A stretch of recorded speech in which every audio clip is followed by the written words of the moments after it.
السلام عليكم ورحمة الله وبركاته، أهلا بكم معانا في فيديو جديد إن شاء الله. النهارده هنتكلم عن مباراة ليفربول وليستر سيتي إن شاء الله، اللي هتقام يوم الجمعة 30/12 الساعة 10 مساء على قناة بين سبورت في الجولة 16 على ملعب أنفيلد.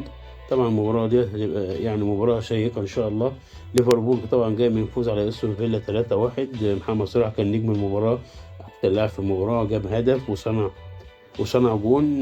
ليفربول في المركز السادس ب25 نقطة، ليه 31 هدف وعليه 18 جون. أما ليستر سيتي طبعا جاي من هزيمة 3-0 على أرضه من نيوكاسل يونايتد، وفي المركز ال13 ليه 17 نقطة وعليه 25 هدف ليه 25 هدف وعليه 28 جون.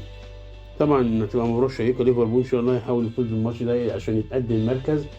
هو بيمر بظروف صعبة بس إن شاء الله هيعديها يعني عشان خاطر محمد صلاح. محمد صلاح طبعا متألق، كان نجم في مباراة استون فيلا وكان نجم قبليه في مانشستر سيتي رغم الخسارة، وعمل ماتشين حلوين طبعا في البطولة الدولية اللي لعبوها في الإمارات، لعب ماتشين فيها.